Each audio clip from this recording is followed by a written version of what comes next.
Good morning students. RCI education hub Bansur की online class में मैं मुकेश शर्मा सभी छात्रों का स्वागत करता हूं। प्यारे बच्चों, आप देख रहे हैं कि हम प्रश्नावली 6.1 पढ़ रहे थे, जिसके अंतर्गत अभी तक हमने क्वेश्चन नंबर 1 से 5 तक कर चुके हैं। प्रश्न नंबर 6 में क्या कहा गया है? दिए गए प्रतिरूपों का उपयोग करते हुए लुप्त संख्याओं को प्राप्त कीजिए। ये प्रतिरूप दे रखा है, एक खालिस्तान ये है, एक ये है, एक ये है, एक ये है।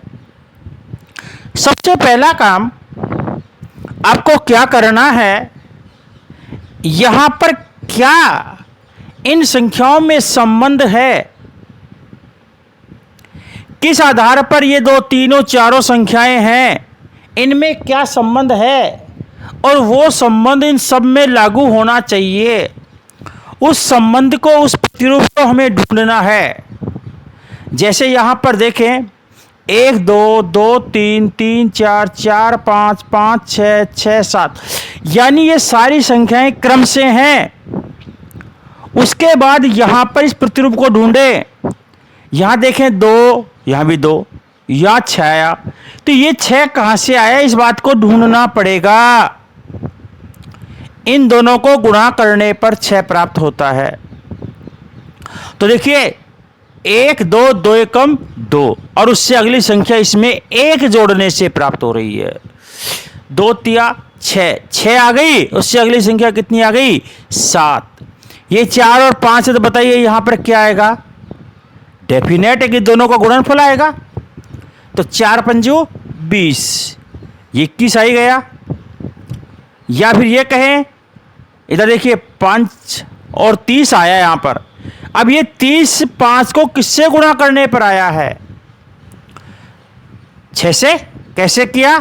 30 में 5 का भाग दे दिया कि यहां पर देखिए, इसमें इसका भाग देंगे तो ये संख्या आएगी। यानी ये प्रतिरूप को हम अपने दिमाग से, सह विवेक से हमें स्वयं को ढूंढना होगा कि यहां पर क्या प्रतिरूप लगाया गया है। यहां देखिए क्या कहा गया है, 6 सत्तू 42।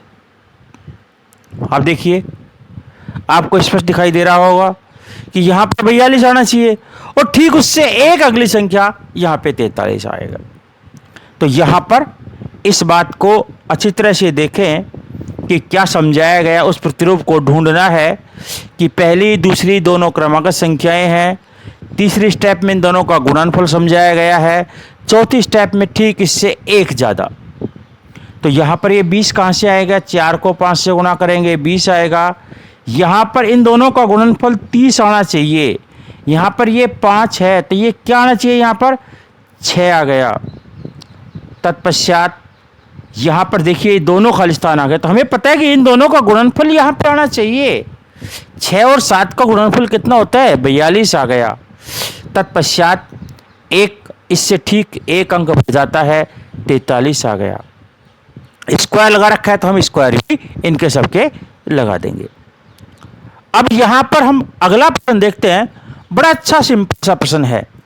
देखिए क्या कह रहा गया, समझने की कोशिश कीजिए। आप लोगों ने प्रश्न को पढ़ा होगा।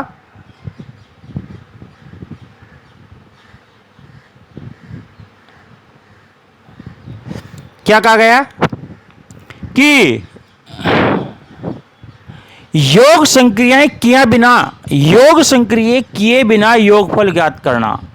आज तक आप लोगों ने इसको, जो मान लीजिए आपको मैं कहूंगा आप इन सबको जोड़िए, तो कैसे जोड़ोगे? 1 और 3 4, 4 और 5 9 और 7 16 9 25। इसमें कहा गया कि योग संक्रिय किए बिना, यानी योग को तो काम जोड़ना तो है ही नहीं, बिना जोड़े जोड़ करना। देखिए मजे की बात है, ये कितनी अच्छी बात है। तो बहुत सिंपल सा सवाल है। देखिए कैसे, 1 3 5 7 9 इन सबको जोड़ने, ये सारी की सारी कितनी विषम संख्याएं हैं, क्रमागत है। 1 2 3 4 5, पहली 5 विषम संख्याओं को जो योग होता है 5 का स्क्वायर, यानी कितना 25। अब यहां देखते हैं इनका सबका योग करना, कितनी लंबी संख्याएं हो गई, कोई दिक्कत नहीं आ रही है। क्या करना है, इनको गिनना है, हमें तो काउंटिंग करनी है। 1 2 3 4 5 6 7 8 9 10, इन सबका पहली 10 विषम संख्याओं का योग मैंने आपको बता रखा था 10 का स्क्वायर, यानी कि 10 गुणा 10 कितने हो गए 100। अब ऐसा ही एक सवाल और है, हमें कुछ करना ही नहीं है, हमें तो केवल एक काम करना है छोटा सा, गिनना है इनको 1 2 3 4 5 6 7 8 9 10 11 12, 12 का स्क्वायर 144। किसी को भी आप वैसे भी जोड़ सकते हैं, देखिए करके देख ले, किसी भी संख्या, इसको ले लेता हूं, देखिए 3 1 4 5 9 7 16 9 25 36 36 10 46 3 49 1 50 60 64 हो गए, 64 और 10 74 74 और 7 71 हो गए, 81 9 90 और 10 100। यानी कहने का मतलब इन सबको जोड़ के देख लीजिएगा, आपका वही आंसर आएगा, इसमें कोई दो राय नहीं। अब हम देखते हैं अगला सवाल, यानी क्वेश्चन नंबर 8 की तरफ चलते हैं। क्या कहा गया है क्वेश्चन नंबर 8 को,